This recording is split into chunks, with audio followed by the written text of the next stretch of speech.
Assalamualaikum warahmatullahi wabarakatuh. Para peserta kuliah Hukum Waris Perdata. Kuliah online materinya akan saya lanjutkan. Ya, mudah-mudahan kalian semua sehat, tidak ada yang terpapar virus corona. Salam sehat semuanya. Baik, kuliah terakhir saya sudah sampaikan, saya akan memberikan materi tidak patut mewaris dan menolak waris. Nah, tidak patut mewaris itu bisa saudara lihat pasalnya 838 KUH atau Bagerlet Wetbook ya, BW. Di sini saya hanya cantumkan inti daripada pasal tersebut, yaitu yang termasuk tidak patut mewaris adalah mereka yang membunuh pewaris sehingga mengakibatkan kematian. Terus memfitnah pewaris yang hukumannya paling sedikit 5 tahun. Mencegah, memaksa untuk membuat atau mencabut wasiatnya. Yang keempat, menggelapkan, merusak, atau memalsukan wasiat si pewaris. Nah, jika salah satu daripada perbuatan tersebut dalam pasal 838, maka yang bersangkutan dinyatakan tidak berhak mewaris. Di samping itu ada juga ketentuan dalam pasal 1057 sampai 1060, yaitu tentang menolak waris. Inti daripada pasal-pasal tersebut yaitu penolakan harus dengan penetapan pengadilan negeri. Jadi yang bersangkutan datang ke panitia pengadilan negeri untuk dibuatkan penetapan pengadilan negeri. Menolak waris dianggap tidak pernah telah menjadi waris.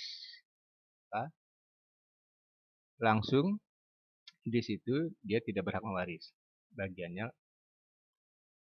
Bagiannya menolak jatuh ke yang tidak menolak.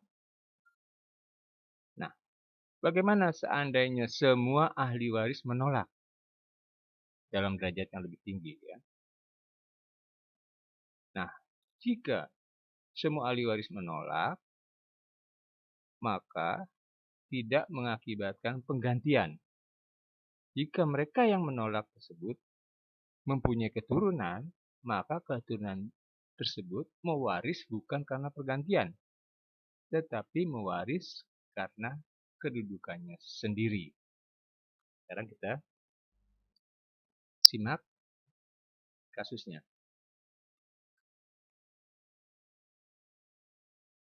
Nah, di sini soalnya sebagai berikut. Soal dalam kasus ya. A meninggal dunia dengan meninggalkan ahli waris terdiri dari istrinya yang bernama B. Dari perkawinan A dengan B lahirlah C dan D.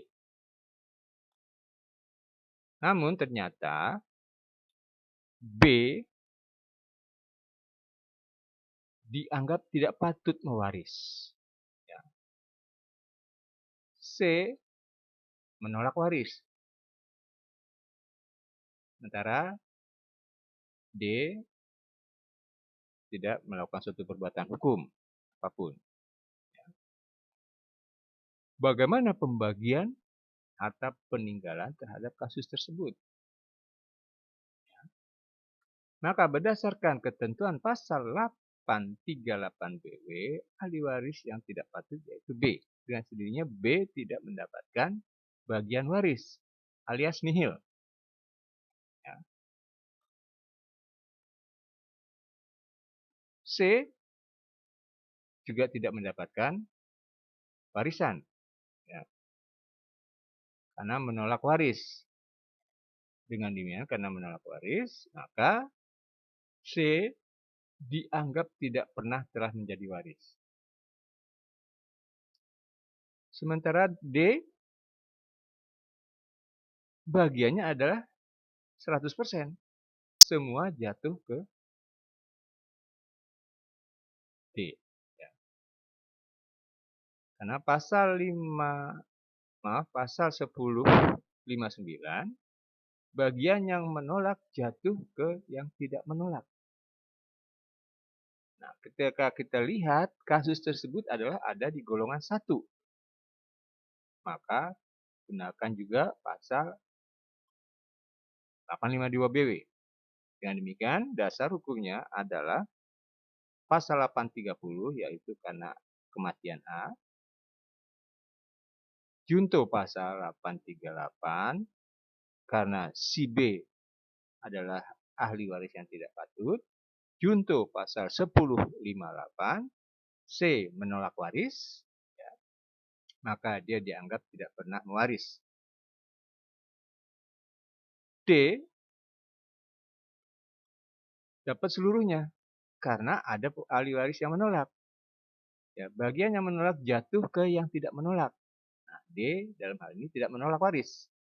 Maka bagiannya seluruhnya jatuh kepada D. 1059. Junto 852 BW karena ada di golongan 1.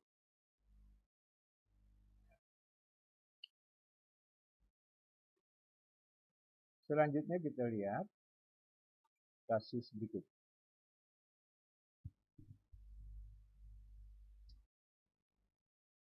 A meninggal dunia dengan meninggalkan ahli waris dari istrinya yang bernama B. Nah, B sebelum menikah dengan A, dia adalah seorang janda, mempunyai seorang anak yang bernama F. Perkawinan antara A dan B, lahirlah 3 orang anak, C, D, dan E. Setelah A meninggal, C menyatakan menolak waris. D tidak menolak waris. E adalah ahli waris yang meninggal lebih dulu daripada A. Tapi E mempunyai anak yaitu H dan I. C juga punya anak yaitu G. Bagaimana pembagian harta peninggalan A kepada para ahli waris? Nah, kita lihat. Ini adalah golongan 1. Golongan 1.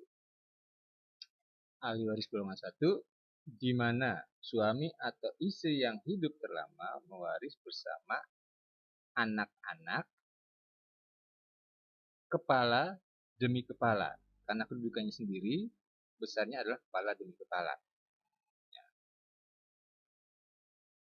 Sementara HI adalah pengganti. Bagiannya adalah pancang demi pancang. Sekarang kita hitung. B dalam hal ini memperoleh sepertiga. C tidak mewaris. Karena menolak, maka bagiannya jatuh kepada B, D, dan keturunan E, yaitu H dan I. Ya. C nihil, menolak. D tidak menolak waris. Maka bagiannya adalah sepertiga, sama seperti bagian B. Sementara H dan I mendapat bagian dari jatahnya E. Seandainya E hidup, maka E akan mendapat sama sepertiga. Tetapi karena E meninggal lebih dulu, maka bagiannya jatuh secara penggantian kepada H dan I. H dan I mendapat bagiannya pancang demi pancang. Dengan demikian, H memperoleh sepertiga kali setengah. karena mereka berdua. Hasilnya adalah 1/6. Begitu juga dengan I. Hasilnya adalah 1/6. G nihil. Ya. Karena G ini bukan ahli waris pengganti. Penggantian syaratnya adalah harus ada yang meninggal lebih dulu. Sementara C tidak meninggal. Dia hanya menolak. Ya. Syarat pergantian adalah menggantikan ahli waris lain yang meninggal lebih dulu daripada waris. Dalam hal ini A. F juga nihil. Karena antara A dengan F tidak ada hubungan hukum atau hubungan keperdataan. Ya. Dengan demikian, dasar hukum yang digunakan adalah 830 ya, dengan A meninggal 830, 852 karena ini di golongan 1, 1058 karena C menolak, 842 karena penggantian. Ya, penggantian berlangsung terus, ya, tanpa putus ke bawah. Nah, pasal 847 di situ untuk G, ya. Untuk G tidak, penggantian syaratnya harus meninggal lebih dulu. Nah, dalam hal ini C belum meninggal, maka tidak terjadilah penggantian. Demikian. Selanjutnya kita lihat kasus berikutnya. Nah, ini penolakan.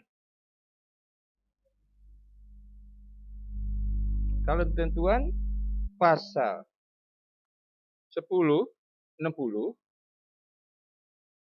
jika semua ahli waris menolak, maka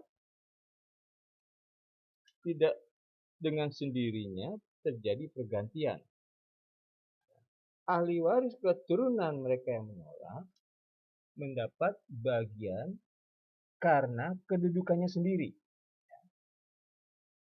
Nanti bisa dipahami mana kedudukannya sendiri, mana karena penggantian. Kalau penggantian, bagiannya adalah pancang demi pancang. Kalau karena kedudukannya sendiri, bagiannya adalah kepala demi kepala. Jadi, dengan demikian, yang dimaksud kepala demi kepala adalah sama besar. Nah, di sini katanya, A meninggal dunia dengan 3 orang anak. Ya, ahli warisnya ada 3 orang anak. B, C, dan D.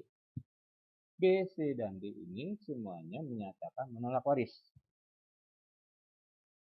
B punya 2 anak. C punya 1 anak.